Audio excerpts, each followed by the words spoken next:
Hola mis amigos and possible amigas, my name is Taff316, welcome back to another reaction video, and welcome to another episode of Harry Hill's TV Burp. Unfortunately, this is the last episode of the show I'm doing.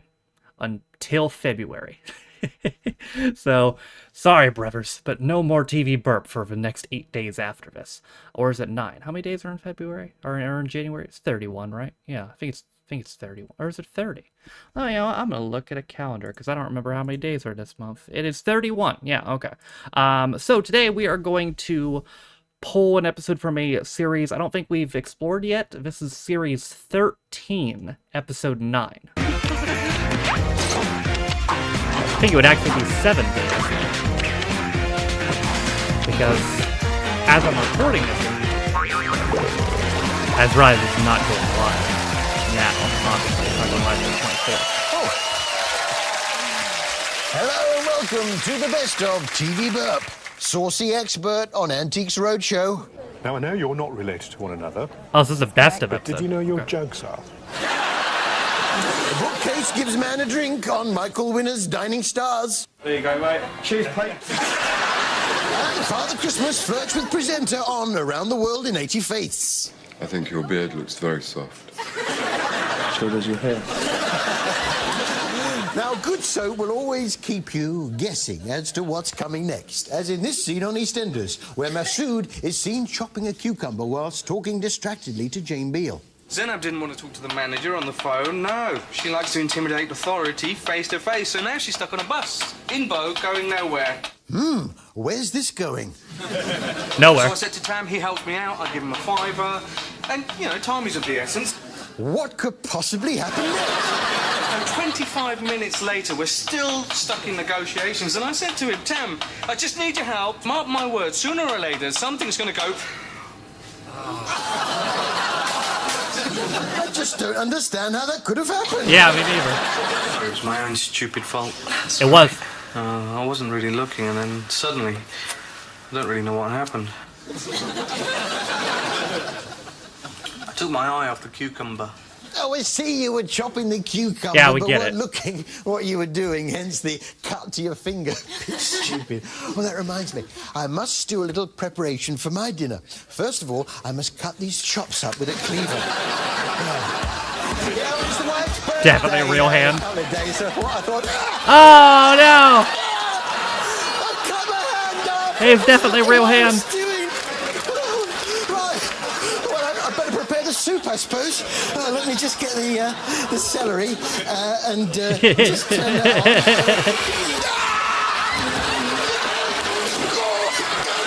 I've liquidized my hand. Oh, I was talking, I was distracted. Poor Anakin. I can't turn it off. It's I just have to bite through the cable.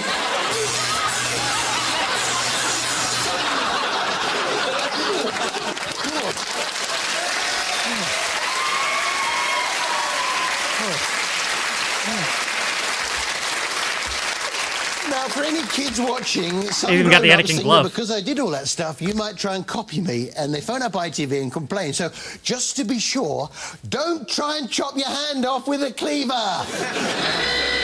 Got it. But do it anyway, though. Don't put your hand in a liquidizer. And don't bite through electric leads. Okay, you can't expect me not to do that. Like, come on. I'm grown up silly. Horizon this week. Horizon this week tackled the question, what's the problem with nudity? Which threw up a number of interesting questions.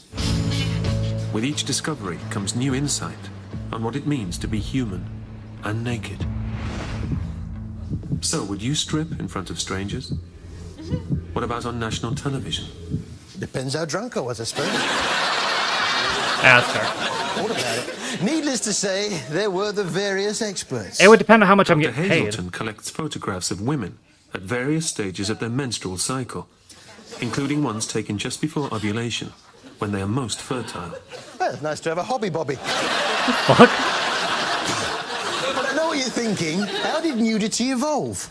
Darwin was positing that certain individuals, notably females, would choose certain males because of their hairless condition, and they would preferentially mate with them. And so those individuals who had less hair would be more reproductively successful. I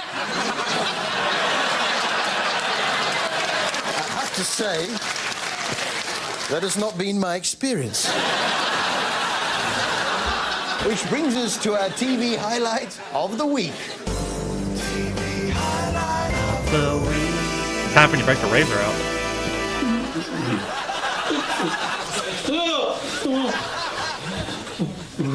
Let go of his dick.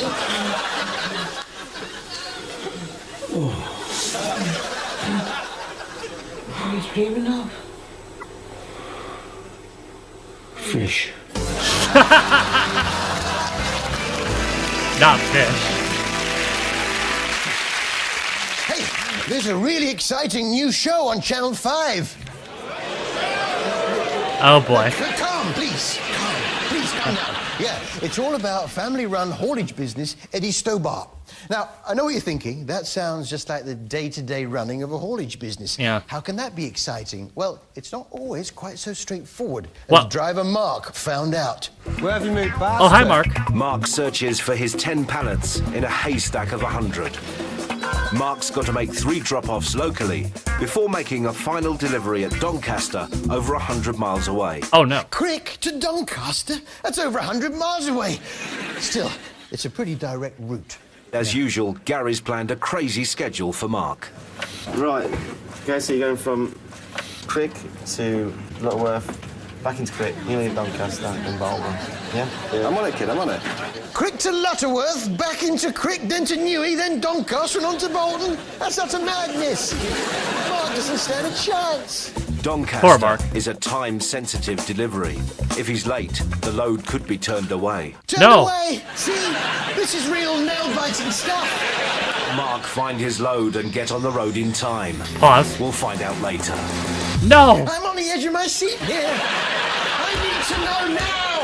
Their drivers cover the distance to the moon and back every day, making deliveries every 4 seconds. But anything can go wrong. Come up, air consumption critical. The air consumption's critical! Don't panic! Don't panic! For the planners back at base, it's a logistical time bomb. You just keep that load on Tom, John. Come on. I'm not John! You've been put through to the wrong number. Mark's on his way to Crick, then to Lutterworth, back into Crick, Newey, Doncaster and Bolton. If he doesn't make it, he'll be turned away. And the air consumption's critical!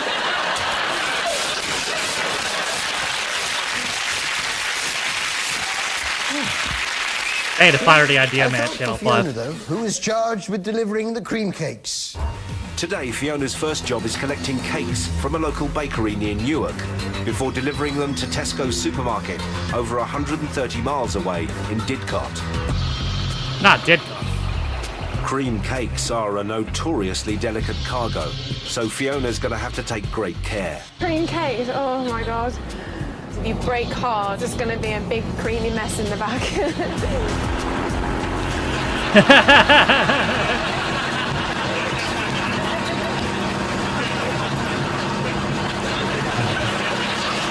What the fuck?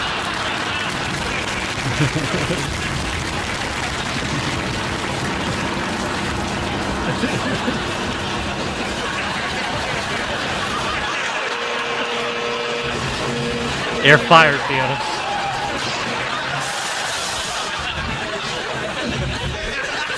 Are we in Didcot yet, Fiona? Fiona's gone, brother. Oh, I got my first chocolate bunny for Easter. Yeah, here it is. That front tooth looks a little bit odd. It doesn't look... oh, what is it? I suppose it's some sort of sweet, is it? Mm. I'm really, really sorry, but we're going to have to stop the belt. I lost one of my acrylics in the Easter bunnies. And we've done hundreds of episodes. How many times? No nail extensions, no nail jewellery. It's unhygienic.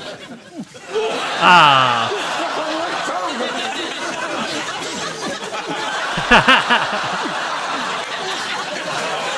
Not Gene Simmons. I was intrigued. by the mention of a new character in the already crowded village of Emmerdale.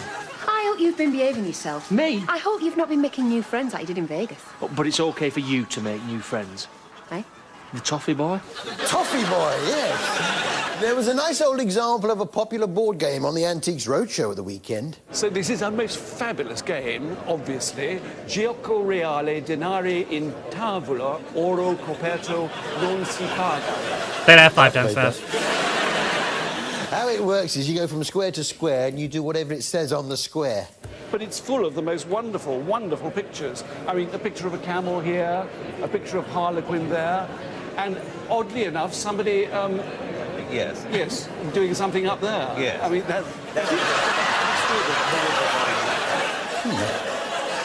Hope I don't land on that square. Yeah, me neither. Casualty now, and what is it about a man in a neck brace that makes their eyes appear to follow you around the room? Where's he going? Where's he going?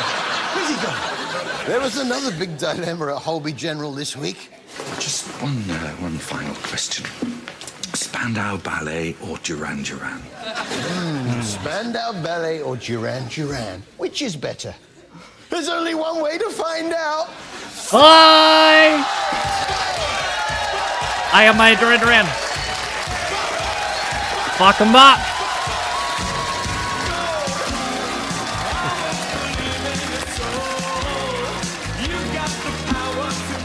See you after the break.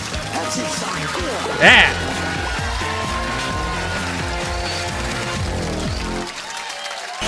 Welcome back to the best of TV Burp. New German dance on Strictly. I really want to bounce back for them as well as myself. Cheese with wind problem on Wallace and Gromit's World of Invention. Here's a piece of strong cheese. Cheese has a sound, probably all of its own. The fuck? And on Kirsty's Homemade Home, Kirsty makes a lovely pair of new pants for Phil. Once you've joined the panels together, you get your perfect pear shape. Just remember to leave a hole for the balls to go into. I'll tell you what you don't see enough of on TV. A three-legged deer attacking a video camera.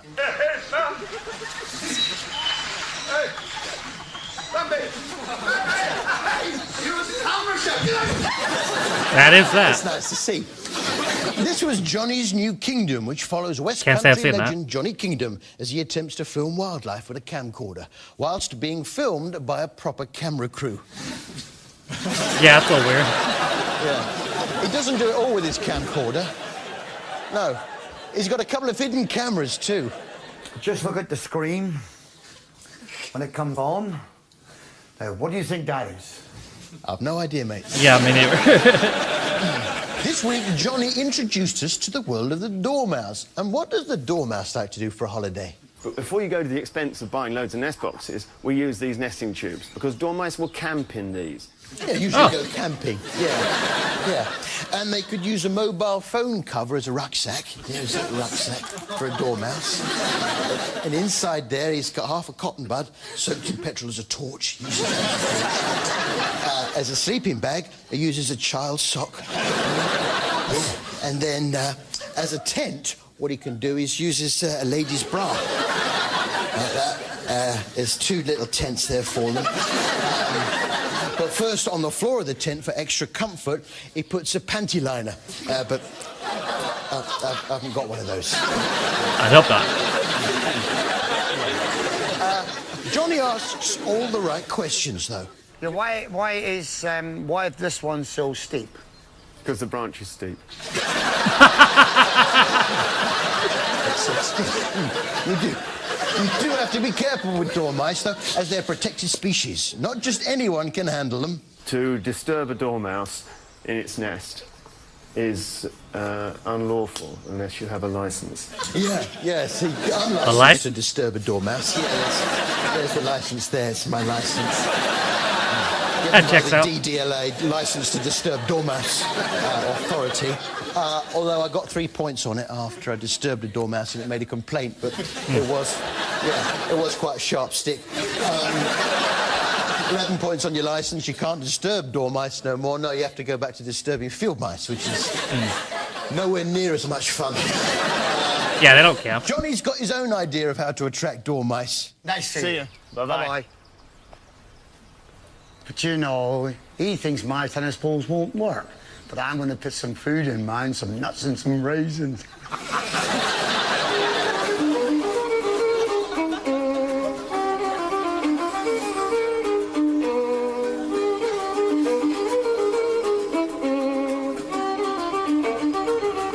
Ellen missed.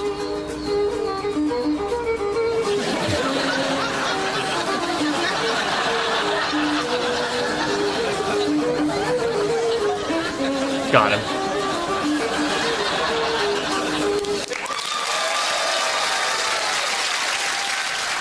It was nice to see a lady playing a banjo horse on how to look good naked this week. And I always think people do. If I don't like what I see. The banjo horse. Never one to encourage gratuitous nudity. I'm really not sure about Gok's competition.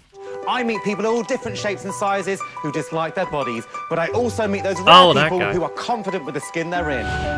And if the calendar girls can do it, so can you. No Up and ass. down the country, you're stripping off and piling on their body confidence. I want you to keep sending me the results. I bet you do. Yeah. Cheeky monkey. Ah, Remember bro's the a pervert. 70s? Well, if you do remember the 70s, you'll love Channel 4's Never Did Me Any Harm, where today's mum figures it would be a good idea for her kids to get a taste of what it was like in the 70s. And it brought it all back to me. The clothes. It's rough and ready. Those giant pyjamas, remember them, girls? And what about the transport? Ah, yeah. Hang on a minute. Horse and cart? Who's doing the research on this show? Is this the 1970s or the 1870s? They're making it up. Even the weather was different back then. These days, they arrange cats and dogs. In those days... We should encourage everybody to have a little whistle, unless people get quite embarrassed, actually, won't they? Just cats. Oh. Remember Agadoo with the hand movements? Well, the MacIver family have come up with their own version. Each night, face, your feet, your armpits, and your private bits. Face, feet, armpits, private bit. Face, feet, armpits, private bit. Face, feet, armpits, private bit. Well, you get the idea with that. But of course, the great joy of this programme, if you did grow up in the 70s, was the chance to see some of the old TV shows. And one in particular that united the nation every Saturday tea time with viewing figures of upwards of 23 million. What is it? It's a television programme that I used to watch when I was a little girl. Lake 7? Hi, guys and gals, and welcome to Television Burp. We're professionals now. And isn't it strange when you mistake a wine goblet for a microphone? Holland Street, move it! Going to Cowley, over. It's a wine goblet, Cowley. Have you read the papers?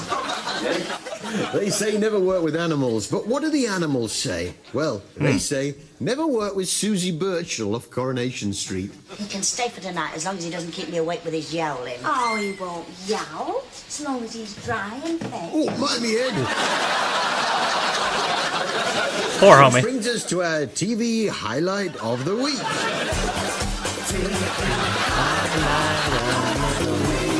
Boy, they just go on about the same thing. Good girl, Petra. Hi, Harry. Peter Purvis from Blue Peter. Have you noticed how the test card girl looks just like that Jenny Hanley off Magpie? Thanks, Peter. But which is better, Jenny Handley or the test card girl? There's only one way to find out. Bye. Fight! Oh. The Test card girl's evil. Well, it does seem very dated and slow, doesn't it? I watched after that.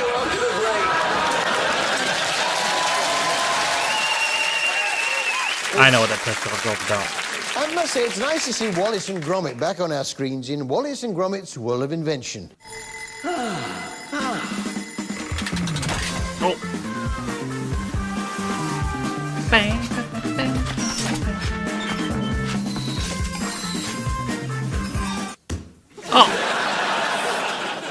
Oh no, Wallace!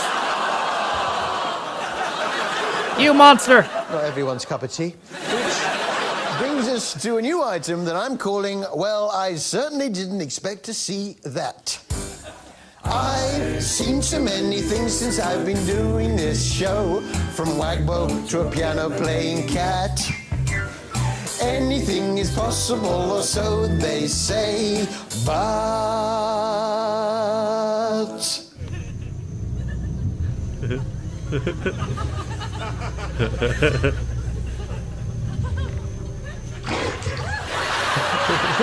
I certainly didn't expect to see that. Bro, okay. Channel 4's Coach Trip continues its journey through Europe, and our travellers were taken to Copenhagen under the watchful eye of tour guide Brendan. I did think the contestants overreacted slightly when he fell out of his kayak. Mind out the way, don't knock me over, because if you bump...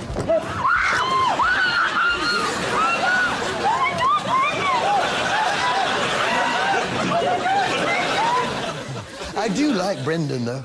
I don't know what it is about him.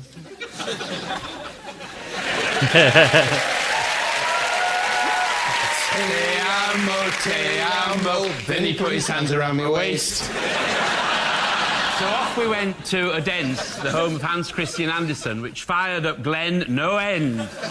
Welcome to, do you know where you are today? You are in Odense. Odense is the fairy tale capital of the world. I want his job. I really want his job. Please, somebody, can I be Hans Christian Andersen in England? Oh, what can I say? We aim to please. So tonight, as Hans Christian Andersen, it's Glenn from Coach Trip. Hans Christian Andersen, I've many a tale to tell, and though I'm a cobbler, I'd say I tell them rather well. I'll mend your shoes and I'll fix your boot when I've got a moment free, when I'm not otherwise occupied as a purple duck or a mountainside or a quarter after 3. Hans Christian Andersen, that's me, and that is me. Ole! That's all from us. Good night. Wait a minute. Way too much bald. You know, I gotta be honest, sometimes I see stuff from Channel 5, and I question how it's still a channel. But, I don't know. I guess there's gotta be someone in the market for cakes transfer show or whatever. I guess that's somebody's thing. Do you like that? Do you like the cake transfer show? Press yes in the comments down below if you like cake transfer. No, who the fuck watch it now? Who is that made for? People homesick? I guess so. I don't know. But that is it for my last TV burp reaction ever in January 2024. Ever in January 2024. There will not be another TV burp ever again in January of 2024. It's not going to happen. And we're definitely not watching Paris Hilton. That is it from me today, though. Thank you guys for watching. If you liked the video, be sure to leave it a like. If you didn't like it, don't. If you want to follow any of my social media links, they're all in the video description down below, as well as names on my Patreon. If you didn't know, you can be a patron of me for as little as $1 or £1, and you get extra direction videos, as well as reading comments up to date early, sometimes more. For all that being said, though, my name is Taffy16. It's been my 10th reaction to Harry Hill's TV burp? I think so. See you guys next time. Bye.